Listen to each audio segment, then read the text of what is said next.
आज मैंने डायरेक्शन 115 के तहत नोटिस पेश करा है ऑनरेबल स्पीकर सर को, क्योंकि कल माननीय नेता प्रतिपक्ष श्री राहुल गांधी जी ने सदन में अपनी स्पीच में बहुत सारी इनएक्यूरेट स्टेटमेंट्स कही हैं।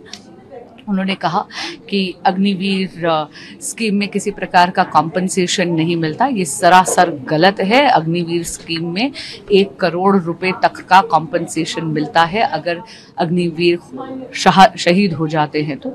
और मेरे समक्ष आप ये देखिए, ये इंडियन नेवी की वेबसाइट से निकाली हुई जानकारी है, जिसमें लिखा है कि death during engagement period on bona fide duty. वैसे तो ईश्वर करे कि हमारे सभी अग्निवीर सुरक्षित रहें, लेकिन अगर कहीं लाइन ऑफ ड्यूटी में वो शहीद हो जाते हैं तो देखिए, उनके परिवारों की सुरक्षा सुनिश्चित करने के लिए सरकार उनको insurance cover worth ₹48 lakh from public fund देती है, one time ex gratia ₹44 lakh from public fund, full payment for unserved period up to 4 years with effect from date of death including Seva Nidhi component, balance accumulated as on date in the individual Seva Nidhi fund and government contribution including interest from the Agniveer Corpus Fund।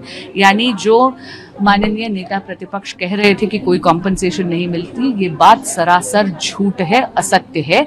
1 crore रुपए तक का मुआवजा उनके परिवारों को मिलता है। इसी तरह उन्होंने कहा था कि मोदी सरकार MSP नहीं देती किसानों को, ये बात भी सरासर गलत है। अगर आप देखेंगे तो 19 जून 2024 को ही गवर्नमेंट ने MSP की बढ़ोतरी अनाउंस करी है 14 खरीफ क्रॉप्स में।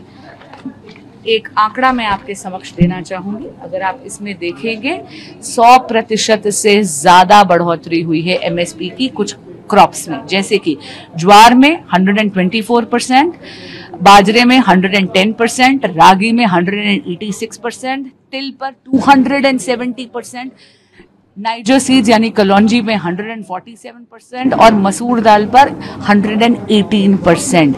एक बार फिर उनकी ये स्टेटमेंट सदन को गुमराह करने के लिए उन्होंने जानबूझकर बनाई थी। और तीसरी बात, उन्होंने भाजपा पे आरोप लगाया कि हम किसानों को आतंकवादी मानते हैं। ये बात बिल्कुल झूठ है, असत्य है। हमारे लिए तो देश का किसान देवतुल्य है, क्योंकि वो देश का अन्नदाता है। ना भाजपा एज अ पार्टी, ना भाजपा की सरकार ने कभी भी किसी भी जेन्युइन फार्मर को आतंकवादी नहीं कहा है। यहाँ तक कि जैसे ही नई सरकार का मोदी 3.0 का गठन हुआ तो हमारे यशस्वी प्रधानमंत्री श्री नरेंद्र मोदी जी ने आते ही पहला कार्य करा कि किसान सम्मान निधि से किसानों को 20,000 करोड़ रुपए किसान सम्मान निधि के तहत ट्रांसफर करे हैं। अगला सवाल ये कि हमने देखा कि स्वाति मालिवाल जी ने लेटर लिखा है DCW की कंडीशन बताते हुए। बहुत दुख की बात है कि DCW की चेयरमैन की पोस्ट पिछले 6 महीने से खाली है, लेकिन केजरीवाल सरकार बिल्कुल लापरवाह है, उनको फर्क नहीं पड़ता। इसी तरह एक बार फिर उनका महिला विरोधी और दलित विरोधी चेहरा उभर कर आ रहा है। DCW में मैंडेटरी है कि एक दलित सदस्य को भी अपॉइंट करा जाए, वो भी अभी तक नहीं करा है।